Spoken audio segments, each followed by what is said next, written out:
Welcome to The Explainer. Today, we're digging into how one of the world's biggest banks has created a playbook to not just survive financial crises, but to actually come out stronger on the other side. This is the incredible story of JPMorgan Chase's crisis strategy.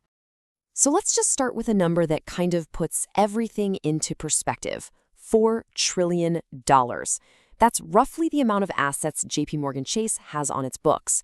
It's a number so big it's hard to even wrap your head around, but it's the foundation for everything they do. And look, this isn't just about being huge for the sake of it. It's about being absolutely dominant. It's this sheer size that allows them to pull off a growth strategy that most other banks can only dream of, especially when things get chaotic. So, how did one bank get so powerful? Let's take a look under the hood, unpack the numbers that really define this juggernaut, and see what the story is. What's really fascinating here is how all these numbers feed into each other. You've got $4 trillion in assets, which then generates a jaw-dropping $58 billion in profit, which then supports a $600 billion valuation from investors. It's a picture of a company that is just firing on all cylinders, especially while its smaller rivals are struggling to stay afloat. Now, a run like this doesn't happen by accident. This isn't just luck. It's actually the result of a very deliberate, very disciplined core philosophy that guides pretty much every big decision they make. It's their secret weapon. And at the very heart of that strategy is this one concept, a term that CEO Jamie Dimon is famous for, the fortress balance sheet.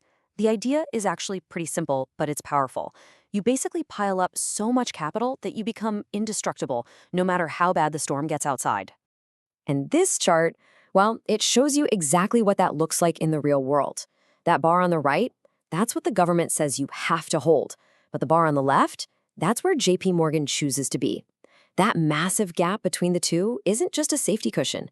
It's a war chest. It's what they call their dry powder. So what's the point of all this? What does this fortress actually let them do? Well, when panic hits the market, all that extra capital makes the bank a safe harbor. And when everyone else is desperately selling, being the safest port in the storm means you're in the perfect position to do one thing: go shopping for bargains. Okay, so we've got the defensive strategy.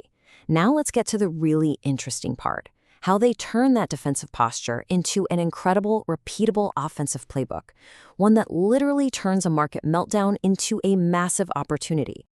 And this isn't just a theory. We have seen this exact strategy play out, clear as day, 2 separate times in recent memory, during moments of extreme financial fear. You can see the pattern. First, let's rewind the clock. The year is 2008. The global financial system is teetering on the absolute brink of collapse. And in the middle of all that chaos, JPMorgan, sitting on its fortress balance sheet, makes a move that would change the game forever. They stepped in and bought the banking assets of Washington Mutual right after regulators seized it for less than $2 billion. I mean, think about that. For that price, they got thousands of new branches and boom, became a coast-to-coast retail bank overnight. It was, without a doubt, one of the greatest deals in banking history. And it was only possible because they had the cash when nobody else did. All right, now let's jump forward 15 years to the regional banking crisis of 2023. And guess what? It was like deja vu all over again. We saw the exact same playbook, only this time it was executed with even more surgical precision. So here's how they made the decision, and it is just a masterclass in managing risk. Step 1 is crucial. You wait. You don't jump in and try to be a hero. You let the regulators do their job and seize the failing bank. Step 2, you negotiate a deal where the government agrees to share in any future losses. And then step 3, you book a profit. It's this simple 3-step process that basically eliminates all the risk. So what was the reward for that incredible patience? Well, how about an instant, one-time profit of more than $2.5 billion? Not to mention, they got a super valuable portfolio of wealthy clients. To put it simply, they literally got paid to take over a competitor.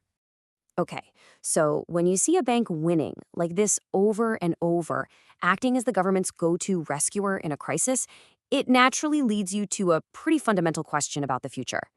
Is there a catch to this strategy? So let's just boil this whole playbook down, right? In good times, you stack up cash. You keep that dry powder ready for a rainy day. Then when a crisis hits, you use that cash to buy amazing assets for pennies on the dollar. In short, you monetize fear. Now, this is a brilliant strategy, but it really relies on one key assumption. that when things go bad, the regulators will always call them to be the safe pair of hands, that they'll always be the chosen winner. But here's the thing. Every time a crisis hits and the bank gets even bigger, it draws more and more attention from regulators. And that leads to the central question, and one I'd love to know what you think about. Is this strategy of profiting from crisis a sustainable advantage? Or is the fortress just getting so massive that it's painting a giant target on its own back? Let us know.